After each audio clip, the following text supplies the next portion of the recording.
नमस्कार दोस्तों, डेट है आज की 3 जून 2023 और स्वागत है आपका एडिटोरियल डिस्कशन में। 3 इश्यूज तो डिटेल से डिस्कस करेंगे बेसिक्स और बैकग्राउंड के साथ। सबसे पहले मणिपुर में नए तरह के क्राइसिस पैदा हो गए हैं, अलग से एडमिनिस्ट्रेशन की मांग चल रही है। डिटेल से इस इशू को हम खंगालेंगे। उसके बाद कार्बन बॉर्डर एडजस्टमेंट मैकेनिज्म, थोड़ा डीप में जाके है ये आर्टिकल भी। वैसे CBAM का जो इशू है पहले हमने डिस्कस किया है, लेकिन ये थोड़ा डीप में जाके है। नेक्स्ट, इंडियन पॉलिटिक्स में नॉर्थ और साउथ के बीच में डिवाइड, ये भी थोड़ा अलग तरह का आर्टिकल है, इंटरेस्टिंग और इम्पोर्टेंट है। उसके बाद द हिंदू के कुछ आर्टिकल्स हम डिस्कस करेंगे एथिक्स के पर्सपेक्टिव से। और लास्ट में समरी, क्वेश्चंस, प्री के, मेंस के सब कुछ डिस्कस करेंगे। ये कोट है, the goal in the end is not to win the elections, the goal is to change society. Paul Krugman का ये कोट है। देखो, इलेक्शंस होते हैं, पॉलिटिकल पार्टीज इलेक्शन लड़ती हैं, अंत में गोल तो यही होना चाहिए ना कि सोसाइटी को चेंज करना है। बट दिक्कत यह है कि पॉलिटिकल पार्टीज का एम सिर्फ और सिर्फ इलेक्शन जीतना हो जाता है, सिर्फ और सिर्फ पावर हासिल करना। और इसके लिए बल्कि सोसाइटी को चेंज उन्हें करना चाहिए। इलेक्शन जीत के वो पहले ही सोसाइटी का ढांचा बिगाड़ देते हैं। जैसे कुछ पॉलिटिकल पार्टीज धर्म की राजनीति करते हैं, कुछ जाति की राजनीति करते हैं, कुछ रीजन की राजनीति करते हैं, कुछ आइडेंटिटी की राजनीति करते हैं। इससे बल्कि समाज और ज्यादा बट जाता है, समझ गए? तो ये नुकसान हो जाता है बल्कि जिस बेस पे पॉलिटिकल पार्टीज इलेक्शन लड़ती हैं। अब चलिए डिस्कशन स्टार्ट करते हैं। आज के डिस्कशन का पहला इंपॉर्टेंट आर्टिकल मणिपुर से संबंधित है। मणिपुर देखो अब एक ऐसे चौराहे पर आ गया है जहां से शायद वापस जाना मुमकिन नहीं है। आप GS पेपर सेकंड के इस टॉपिक से आर्टिकल को रिलेट कर सकते हो। बैकग्राउंड की बात पहले करते हैं। मणिपुर में 2 कम्युनिटीज के बीच में जम के वायलेंस हुआ जब मणिपुर हाईकोर्ट के एक जज ने सरकार को आदेश दिया कि आप मैती कम्युनिटी को रिजर्वेशन देने के बारे में कंसिडर कीजिए। मणिपुर में देखो, एक तरफ जो हिली एरियाज हैं, माउंटेनियस रीजन्स हैं, वहां पे ट्राइबल कम्युनिटी के लोग रहते हैं, और जो प्लेन एरिया है वहां पे मैती कम्युनिटी के लोग रहते हैं। अब जो हिली एरियाज में ट्राइबल रहते हैं ना, वो अलग अलग ट्राइब्स के हैं। उनमें से नागा भी हैं, कुकी भी हैं। बट ये जो टर्म है ना, कुकी जो एक अम्ब्रेला टर्म है, बड़ी टर्म है। इस अम्ब्रेला टर्म के अंदर कुकी एथनिक ग्रुप के कई सारे ट्राइब्स और सब ट्राइब्स आ जाते हैं। तो देखो, जब मणिपुर हाईकोर्ट के जज ने ऑर्डर दिया ना रिजर्वेशन के बारे में कंसीडर किया जाए, दोनों कम्युनिटीज के बीच में जम के वायलेंस हुआ, बहुत सारे लोगों की जान चली गई, अनेकों प्रॉपर्टीज जलाई गई, जान माल का बहुत नुकसान हुआ। अब दोनों कम्युनिटीज के बीच में डिफरेंस इतने ज्यादा आ चुके हैं, नफरत इतनी ज्यादा बढ़ चुकी है। 12 मई को 10 कुकी जो विधायक जो हैं वो एक प्रेस स्टेटमेंट रिलीज करते हैं और कहते हैं हमें सेपरेट एडमिनिस्ट्रेशन चाहिए, हम अभी की मणिपुर सरकार के अंडर नहीं आना चाहते, अलग से हमें एडमिनिस्ट्रेशन का प्रोविजन चाहिए। कुकी जो कम्युनिटी के विधायकों का आरोप यह भी है, अभी जो जम के वायलेंस हुआ ना दोनों कम्युनिटीज के बीच में, इसमें सरकार, मणिपुर की सरकार निष्पक्ष नहीं थी, इम्पार्शियल नहीं थी। मणिपुर के प्रशासन ने मैती कम्युनिटी के लोगों का साथ दिया और हमारा साथ नहीं दिया। तो हमारा जो ट्रस्ट है मणिपुर की सरकार के ऊपर बिल्कुल खत्म हो चुका है। डिफरेंस देखो, दोनों कम्युनिटीज के बीच पहले भी थे, मैती और कुकी कम्युनिटीज के बीच में डिफरेंस पहले भी थे, लेकिन जैसे तैसे काम चल रहा था। बट अब तो राइटर कहते हैं रूबिकॉन क्रॉस हो चुका है। रूबिकॉन क्रॉस होना ये कहावत है कि अब तो थ्रेशोल्ड पार हो चुका है, अब तो हद हो चुकी है। अब शायद दोनों कमिटीज के लोग एक साथ एक स्टेट गवर्नमेंट के अंडर ना रहें। बट दिक्कत ये है, जो मैती कम्युनिटी के लोग हैं ना, वो कह रहे हैं नहीं, मणिपुर जैसा है वैसा ही होना चाहिए।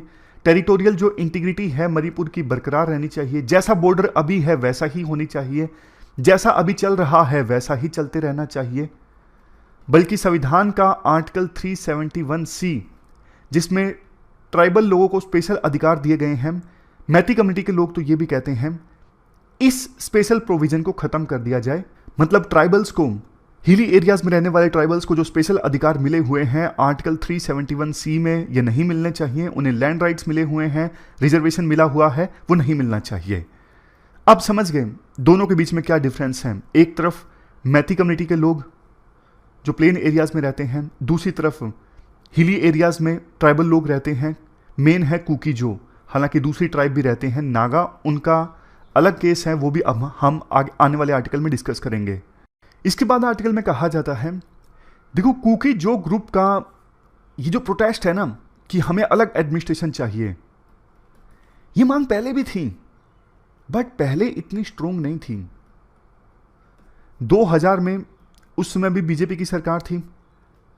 उस समय एक कमीशन गठन किया गया था, कमीशन का, जिसका नाम था national commission to review the working of constitution.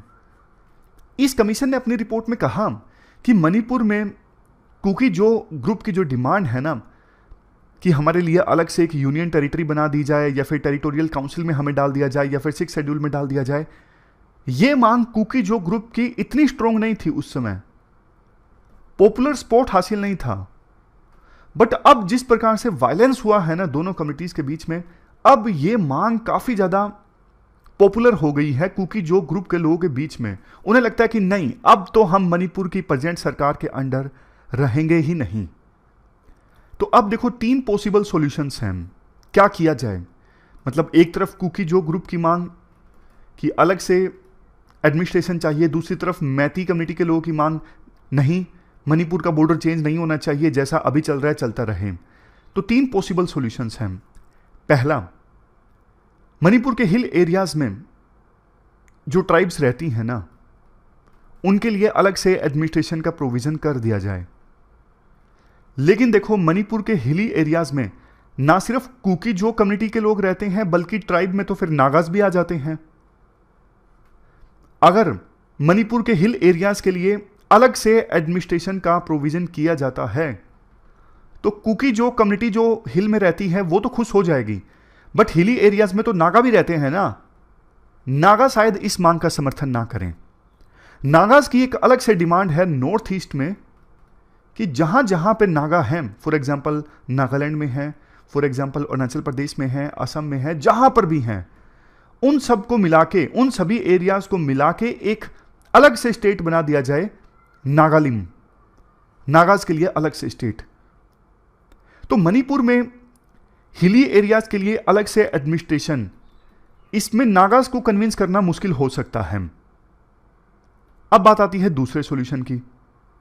दूसरा सॉल्यूशन ये है, चलो आप एक काम कर दो, हिली एरियाज में पूरे हिली एरियाज का एडमिनिस्ट्रेशन अलग मत करो, लेकिन हिली एरियाज में कुछ डिस्ट्रिक्ट्स तो ऐसे हैं ना जहां पे डोमिनेंस मेजोरिटी कुकी जो कम्युनिटी की है, कम से कम उन जिलों के लिए, उन डिस्ट्रिक्ट के लिए अलग से एडमिनिस्ट्रेशन बना दो और वो जिले छोड़ दो हिली एरियाज में जहां पे नागाज की पॉपुलेशन ज्यादा है।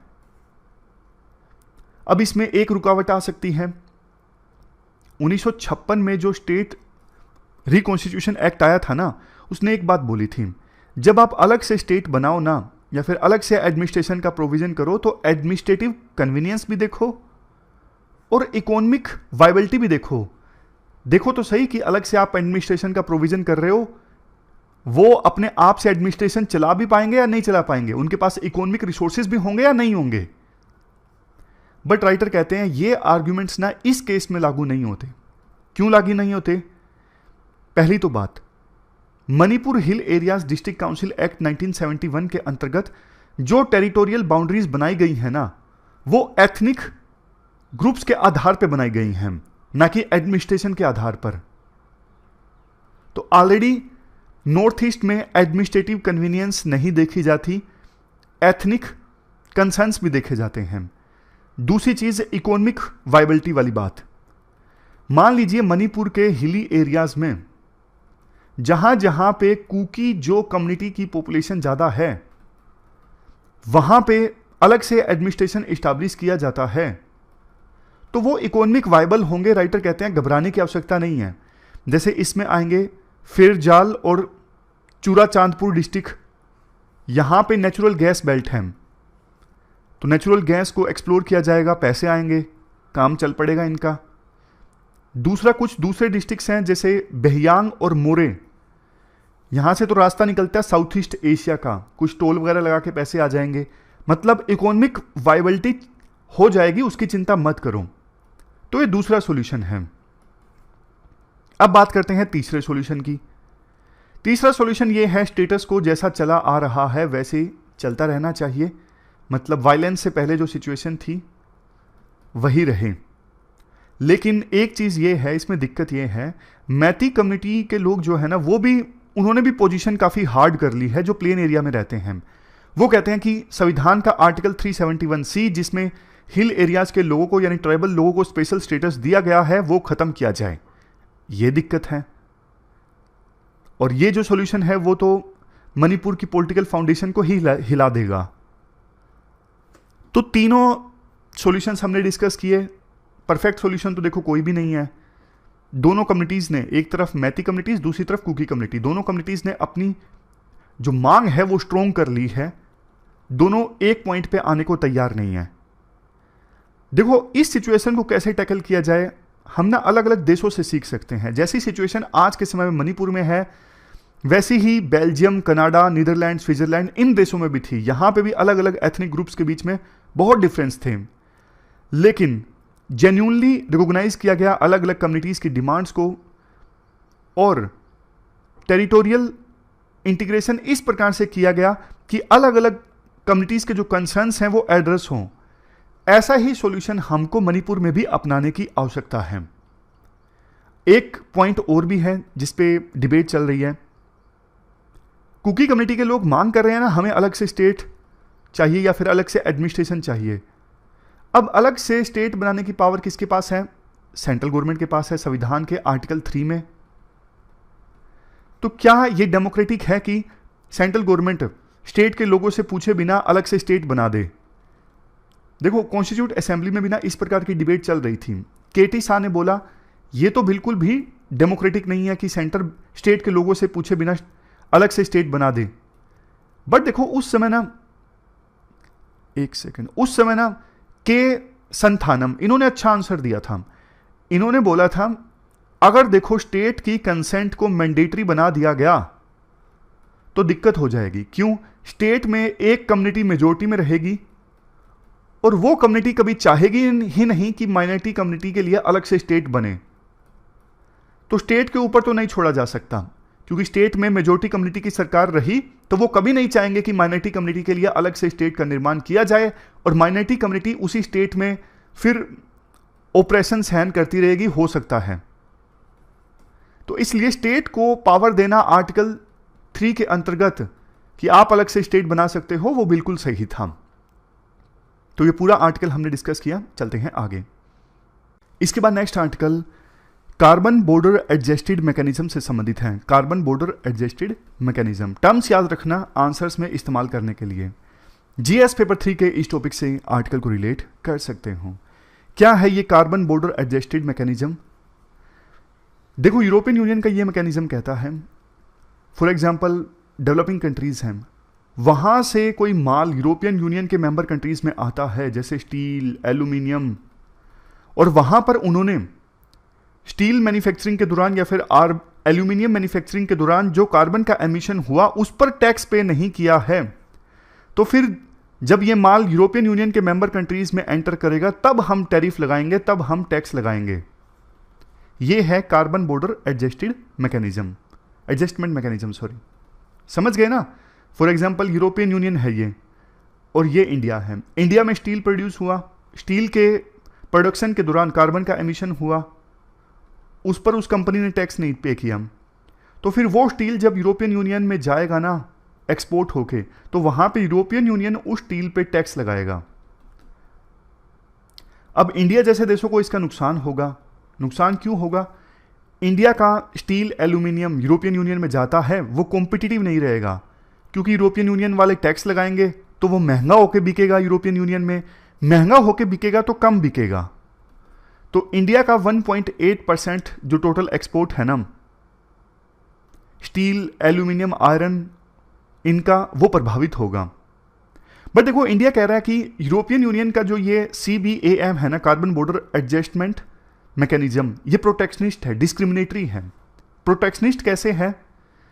इंडिया का आरोप है कि ये यूरोपियन यूनियन की कंपनीज को प्रोटेक्ट कर रहा है, हमारा स्टील अच्छा है, बट अब इस कार्बन बॉर्डर एडजस्टमेंट मैकेनिज्म के कारण महंगा बिकेगा यूरोपियन यूनियन में तो कम बिकेगा, इससे यूरोपियन यूनियन की डोमेस्टिक कंपनीज को फायदा होगा।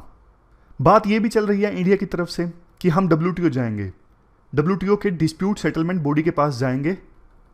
ये देखो डिबेट जो है ना वो है ट्रेड वर्सेस इन्वायरमेंट की। इन्वायरमेंट को प्रोटेक्ट करना जरूरी है, ये बात सही है। यूरोपियन यूनियन का कहना है कि हम इंडिया जैसे देशों से उन प्रोडक्ट्स के इंपोर्ट पर टैक्स इसलिए लगा रहे हैं क्योंकि उन्होंने वहां पे उनकी प्रोडक्शन में एमिशन हुआ है, तो इसलिए ये एक प्रकार से डेटरेंस का काम करेगा, एमिशन कम होगा, इन्वायरमेंट को फायदा होगा। दूसरी तरफ इंडिया का यह कहना है कि इन्वायरमेंट तो सिर्फ बहाना है, वास्तव में यूरोपियन यूनियन जो है वो अपनी डोमेस्टिक कंपनीज को बचाना चाहता है। तो ये डिबेट है इन्वायरमेंट वर्सेस ट्रेड की। देखो वैसे 2005 में ना यूरोपियन यूनियन एक और सिस्टम लेके आया था, emission trading system. Emission trading system, इसमें क्या होता था, एग्जांपल की सहायता से बताता हूं। मान लीजिए 2 कंपनीज हैं, 3 कंपनीज मान लीजिए ABC, तीनों स्टील मैन्युफैक्चर करती हैं। अब तीनों को ना यूरोपियन यूनियन ने क्या क्या कर दिया, लाइसेंस दे दिया कि 10 टन तक आप कार्बन एमिट कर सकते हो, उससे ज्यादा नहीं। अगर आप 10 टन से कम करते हो, मान लीजिए आपने 5 टन किया तो 5 टन आपने बचा लिया, तो 5 टन के सर्टिफिकेट आप दूसरी कंपनीज को बेच सकते हो। और जो कंपनी 10 टन से ज्यादा प्रोड्यूस करेगी, क्योंकि लाइसेंस सिर्फ 10 टन कार्बन एमिशन का है एक साल में, किसी कंपनी ने फॉर एग्जांपल C ने 12 टन प्रोड्यूस कर दिया, तो आपने थ्रेशोल्ड से ज्यादा कार्बन एमिट किया है 2 टन, तो इसका सर्टिफिकेट आपको परचेज करना होगा। आप उस कंपनी से भी परचेज कर सकते हो जिसने कम कार्बन एमिट किया है। यह है एमिशन ट्रेडिंग सिस्टम कि एक निश्चित मात्रा में कार्बन हर कंपनी एमिट कर सकती है, इससे कम कोई करेगा तो वो अपना सर्टिफिकेट बेच सकता है, कम उसने जितना किया है, और ज्यादा अगर उसने किसी ने किया है थ्रेशोल्ड से ज्यादा, जितना अलाउ है उससे ज्यादा, तो उसको फिर परचेज करना होगा कार्बन सर्टिफिकेट मार्केट से।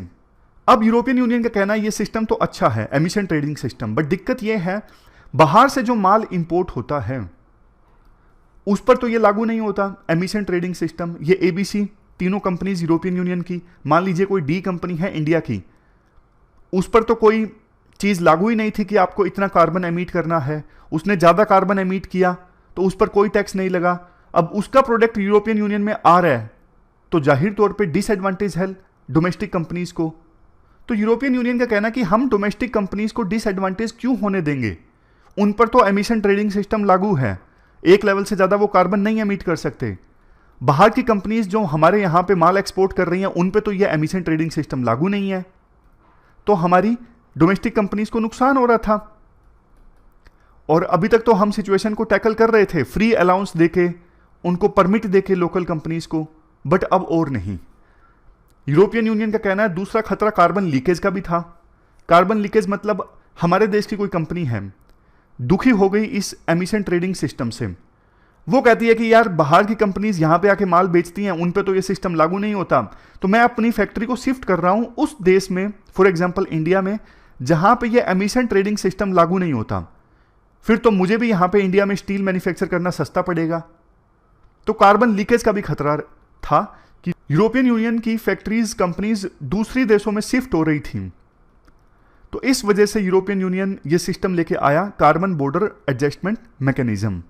यूरोपियन यूनियन का कहना है अगर कोई कंपनी कहती है कि हमने कार्बन प्राइस पे कर दिया है अपने देश में, तो फिर वो रिडक्शन क्लेम कर सकता है, फिर उस पर हम कम टैक्स लगाएंगे या फिर नहीं लगाएंगे। अगर कोई कंपनी बोलती है कि मैं अपने देश में मैं कार्बन टैक्स पे कर चुका हूं। अब देखो फिर से क्वेश्चन आता है कि WTO लॉ के अंडर ये नॉन डिस्क्रिमिनेटरी है या नहीं है। देखो WTO में ना नॉन डिस्क्रिमिनेशन का प्रोविजन है।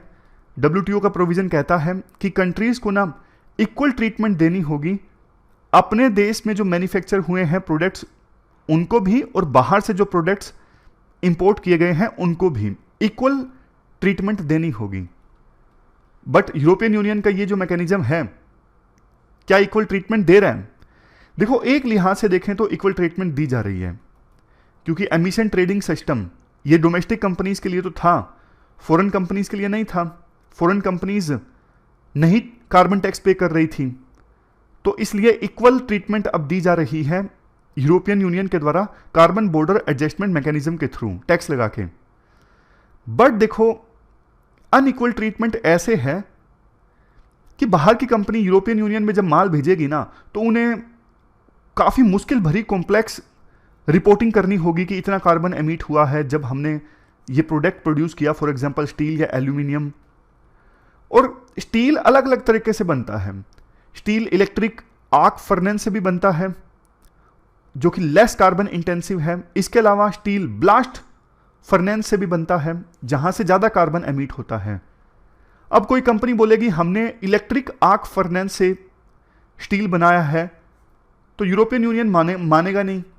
वो बोलेगा कि नहीं, हम नहीं मानते कि आपने कम कार्बन एमिट किया है, क्योंकि WTO की ज्यूरिसडिक्शन में ना प्रोसेस किस प्रकार से है प्रोडक्शन की वो मैटर नहीं करती है। तो मतलब कि अगर इंडिया की कंपनी ने स्टील को प्रोड्यूस करने में इलेक्ट्रिसिटी का इस्तेमाल किया है, फॉसिल फ्यूल का इस्तेमाल नहीं किया है, तब भी कोई फायदा नहीं होगा, तब भी टैक्स उतना ही लगेगा। तो यहां पे डिस्क्रिमिनेशन है। इसके बाद राइटर बोलते हैं देखो अगर डिस्क्रिमिनेशन है भी सही तो भी यूरोपियन यूनियन ना एग्जम्पशन क्लेम कर सकते हैं। कैसे? General agreement on tariff and trade का जो आर्टिकल 20 है ना, इसके अंतर्गत European union carbon border adjustment mechanism के लिए एग्जम्पशन क्लेम कर सकते हैं। समझ गए? तो लास्ट में ना राइटर ये बोलते हैं देखो WTO में जाने से कुछ नहीं होगा। India European union free trade agreement में नेगोशिएशन चल रही है, तो इंडिया को यूरोपियन यूनियन के साथ मिलकर काम करना चाहिए इस इशू पर, CBAM पे, ताकि इंडियन एक्सपोर्टर्स को नुकसान ना हो, और अगर जरूरत पड़ी बाद में तब WTO में जाना चाहिए। तो ये पूरा आर्टिकल हमने डिस्कस किया। चलते हैं आगे। इसके बाद आज के डिस्कशन का तीसरा आर्टिकल इंडियन पॉलिटिक्स में नॉर्थ साउथ डिवाइड के बारे में है। आप GS पेपर 2 से इस आर्टिकल को रिलेट कर सकते हो। क्या कंटेक्स्ट है? बीजेपी हार गई कर्नाटक के असेंबली इलेक्शंस में। अब देखो एक भी ऐसा राज्य नहीं है साउथ इंडिया में जहां पर बीजेपी की सरकार हो। जनरली देखो उल्टा रहता है, नॉर्थ में पॉलिटिकल ट्रेंड अलग रहते हैं, साउथ इंडिया में पॉलिटिकल ट्रेंड अलग रहते हैं। तो ये जो आर्टिकल है एक्सप्लेन करता है कि पॉलिटिक्स में नॉर्थ साउथ के बीच डिवाइड क्यों देखने को मिलता है। सबसे पहला आर्ग्यूमेंट है political dimension of north south divide. देखो नॉर्थ और साउथ इंडिया में पॉलिटिक्स की जो लैंग्वेज है वो अलग है।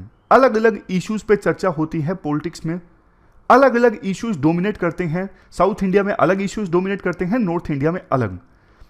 साउथ इंडिया में रीजनल पार्टीज इमर्ज होकर आई आज़ादी के बाद, क्योंकि साउथ इंडिया में लोगों को लगा कि जो कांग्रेस पार्टी है वो उनके स्पेसिफिक इंटरेस्ट को रिप्रेजेंट नहीं करती, इसलिए साउथ इंडिया में रीजनल आइडेंटिटी के नाम पे अलग अलग पॉलिटिकल पार्टीज इमर्ज होकर आई। जैसे तेलंगाना में KCR की पार्टी है, आंध्र प्रदेश में जगन मोहन रेड्डी की पार्टी है, इसके अलावा CPI है केरला में, मतलब उनका तो अलायंस है बहुत बड़ा। और आप तमिलनाडु में देखिए DMK, AIDMK, कर्नाटक में भी JDS है। समझ गए? अब दूसरा आर्ग्यूमेंट देखिए, रोल ऑफ रिलीजन। देखो जो ब्राह्मणिकल हिंदुइज्म है ना वो नॉर्थ में डोमिनेंट रोल प्ले करता है, लेकिन साउथ इंडिया में ना कास्ट ऑर्डर के अगेंस्ट पास्ट में काफी बड़ी बड़ी मूवमेंट्स देखने को मिली हैं। जैसे आजादी की लड़ाई जब लड़ी जा रही थी उस समय भी पेरियार ने जस्टिस पार्टी बनाई। रिलीजन का जो परसेप्शन है ना नॉर्थ इंडिया में और साउथ इंडिया में अलग अलग है। हिंदुत्व का जो नरेटिव है वो इतना डोमिनेटिंग नहीं है साउथ इंडिया में। साउथ इंडिया में कल्चर ज्यादा मैटर करता है, और चूंकि पास्ट में काफी बड़ी बड़ी मूवमेंट साउथ इंडिया में हुई है इसलिए हिंदुत्व का नरेटिव उतना डोमिनेट नहीं करता है। साउथ इंडिया में पास्ट में एंटी कास्ट मूवमेंट्स हुई हैं, और नॉर्थ में अभी भी ब्राह्मणिकल हिंदुइज्म का डोमिनेंस है। नेक्स्ट है इंपैक्ट ऑफ पार्टीशन। देखो जब आज़ादी की लड़ाई लड़ी जा रही थी उस समय भी हिंदू मुस्लिम्स में दंगे हुए, पार्टीशन के दौरान भी दंगे हुए, और बाद में भी कम्युनलिज्म पोलराइजेशन ज़्यादा है नॉर्थ में, लेकिन साउथ में हिंदू मुस्लिम के बीच में डिवाइड इतना ज़्यादा नहीं है। तो पार्टीशन का जो इंपैक्ट था ना दोनों रीजन्स में अलग अलग था, नॉर्थ पे ज़्यादा था।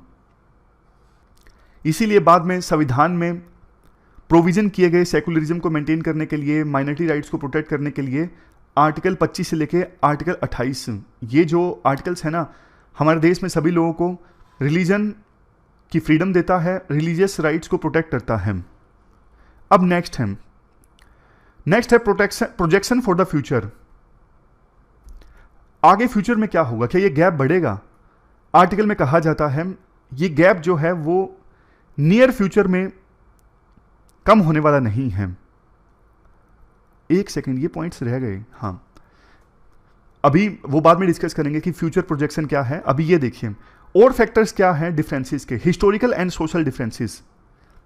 देखो साउथ इंडिया जो है इन्होंने कॉलोनियल पीरियड के दौरान भी सोशल मूवमेंट्स फेस किए, जैसे ऑलरेडी हम डिस्कस कर चुके हैं एंटी ब्राह्मण मूवमेंट्स इन तमिलनाडु, वीर शैव मूवमेंट्स इन नॉर्थ कर्नाटक। इन्होंने ऑर्थोडॉक्स ब्राह्मणिकल हिंदुइज्म को चैलेंज किया। इसके अलावा इंडिया में नॉर्थ इंडिया में बैकवर्ड क्लासेस और शेड्यूल्ड कास्ट ने अपने आप को काफ़ी लेट असर्ट किया, लेकिन साउथ इंडिया में बैकवर्ड क्लासेस और शेड्यूल्ड कास्ट ने अपने को काफ़ी जल्दी असर्ट कर लिया था, इवन आज़ादी से पहले भी।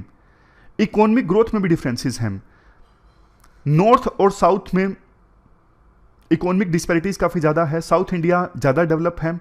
इवन कॉलोनियल पीरियड में अंग्रेजों ने साउथ इंडिया में ज़्यादा इन्वेस्टमेंट की, वहाँ पे पोर्ट्स पे पैसा लगाया, एजुकेशन पे पैसा लगाया, इंडस्ट्रीज पे पैसा लगाया, क्योंकि साउथ इंडिया से सामान भेजना इंग्लैंड में रिलेटिवली आसान था। बट नॉर्थ इंडिया चूंकि सी से नहीं जुड़ा हुआ है, तो नॉर्थ इंडिया में अंग्रेजों ने थोड़ी कम इन्वेस्टमेंट की। उसकी इवन आज़ादी के बाद भी नॉर्थ इंडिया में वेल्थ डिस्ट्रीब्यूशन पे ज़्यादा फोकस है, मतलब उस चीज़ पे फोकस नहीं है जो बोलते हैं ना कि किसी को पैसे देने के बजाय आप उसको काम करना सिखाओ ताकि हमेशा के लिए उसका काम चलता रहे। इस चीज़ पे फोकस नहीं है नॉर्थ इंडिया में, स्कीम्स पे ज़्यादा फोकस है कि फ्री में चीज़ दे दो, स्किल ना दो। तो ये कुछ और पॉइंट्स थे। अब आते हैं फ्यूचर में प्रोजेक्शन क्या है। देखो नॉर्थ और साउथ के बीच जो गैप है इतना जल्दी फिल नहीं होने वाला है। इकोनॉमिक माइग्रेशन हो रहा है, मतलब बहुत सारे माइग्रेंट वर्कर्स नॉर्थ से साउथ में जाते हैं काम करने के लिए।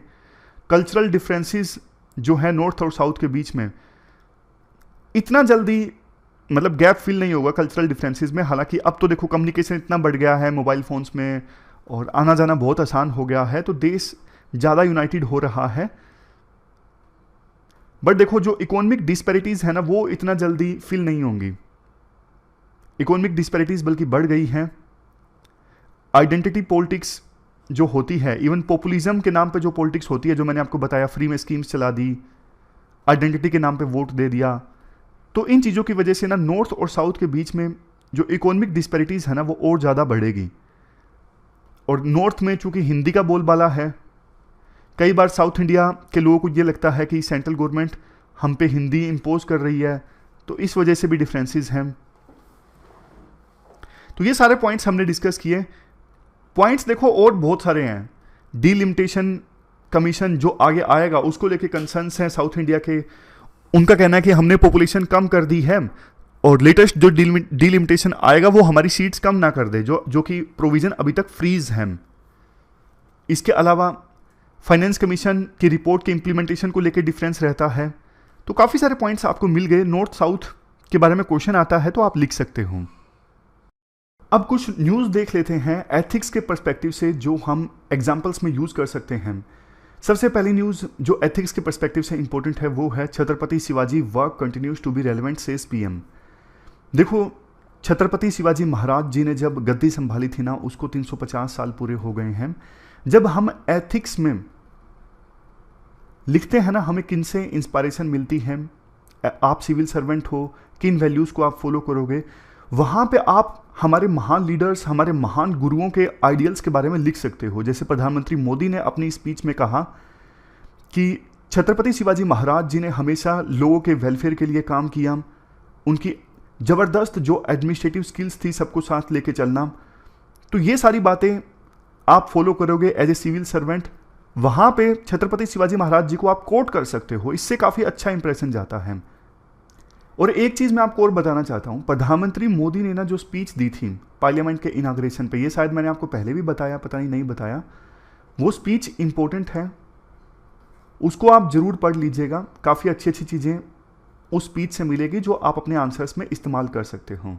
अब अगला जो आर्टिकल है एथिक्स के पर्सपेक्टिव से मोरल पुलिसिंग से संबंधित है। मोरल पुलिसिंग आप समझते हो, जैसे किसी गांव में दो लड़का लड़की आपस में जा रहे हैं, ए और बी, ए लड़का बी लड़की।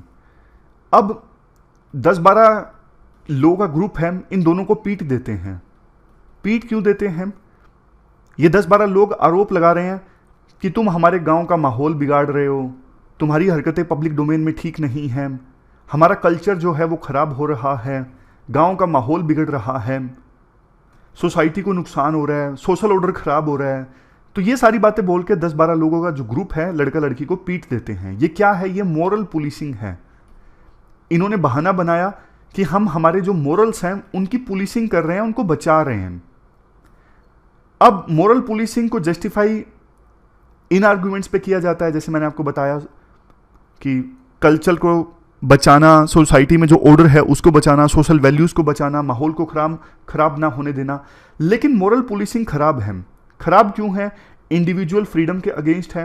लड़का लड़की अपनी मर्जी से साथ में घूम रहे हैं। कौन तय करेगा कि समाज के मोरल्स क्या हैं? क्या ये 10-12 लोग तय करेंगे? हो सकता है कि बाकी लोगों की सहमति हो।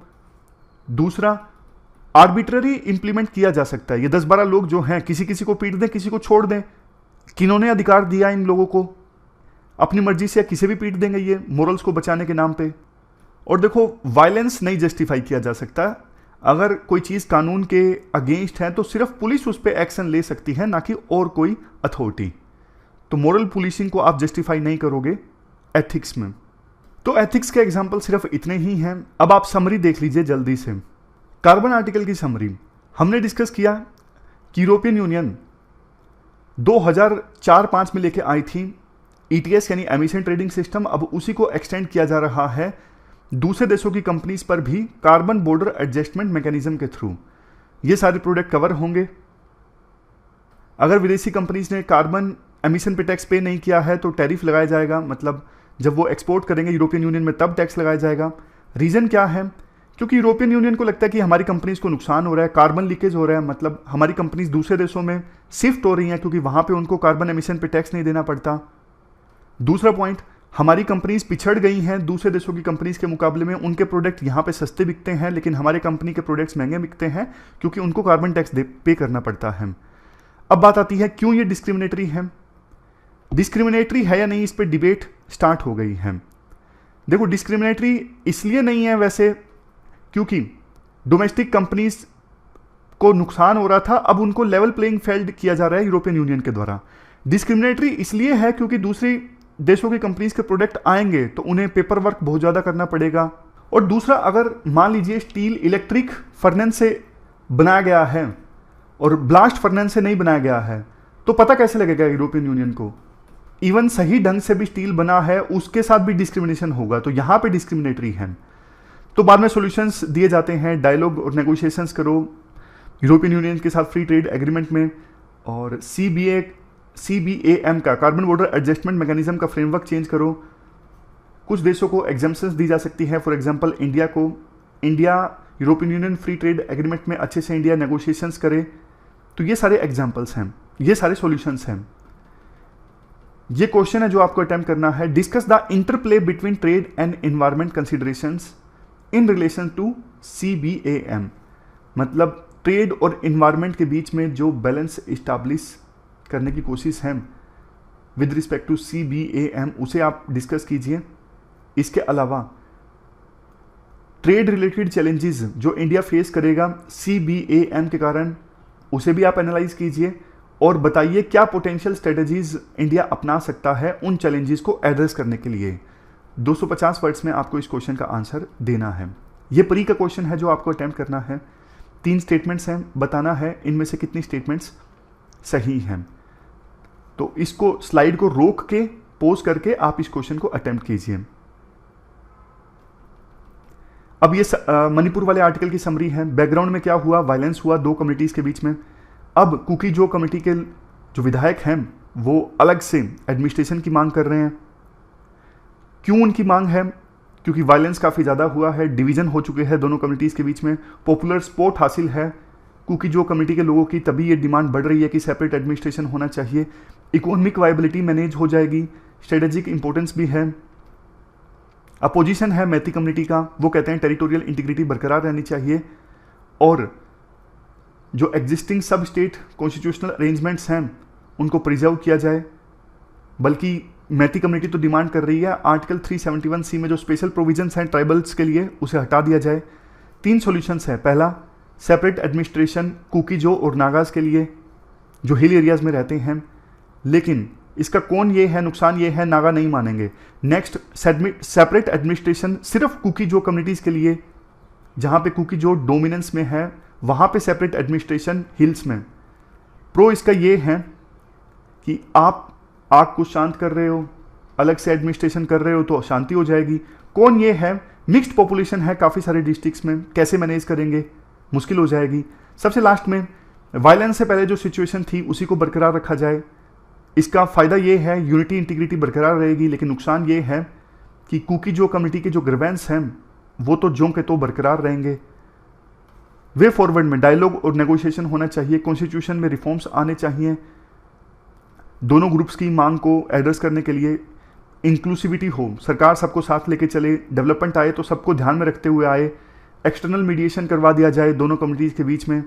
लॉन्ग टर्म विजन जो है मणिपुर का वो सही होना चाहिए, इंक्लूसिव होना चाहिए, सभी कम्युनिटीज़ के कंसर्न्स को एड्रेस करने वाला होना चाहिए। ये क्वेश्चन है प्री का जो आपको एड्रेस करना है।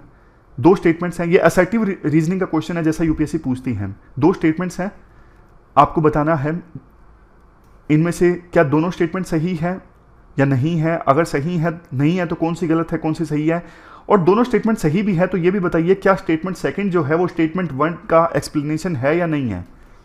आपको हिंट दे रहा हूँ, इस क्वेश्चन में एक्सप्लेनेशन तो नहीं है, स्टेटमेंट सेकंड स्टेटमेंट 1 का एक्सप्लेनेशन नहीं है। क्वेश्चन है मेंस का जो आपको अटेम्प्ट करना है, discuss the factors and implications of, मतलब इंडिया में सेपरेट स्टेट की जो डिमांड्स आती हैं इसकी क्या इम्प्लीकेशंस हैं और फैक्टर्स हैं, डिस्कस कीजिए। और क्या चैलेंजेस आते हैं उन डिमांड्स को डील करने में वो आपको बताना है, एग्जामिन करना है। लास्ट में स्टेप्स भी बताइए कैसे इनको इफेक्टिवली एड्रेस किया जा सकता है। ये क्वेश्चन यूपीएससी ने पूछ रखा है, ये यूपीएससी का ही क्वेश्चन है। तो अब चलिए डिस्कशन स्टार्ट नहीं करते हैं, खत्म करते हैं। अब डिस्कशन खत्म करते हैं। Thank you very much for discussion.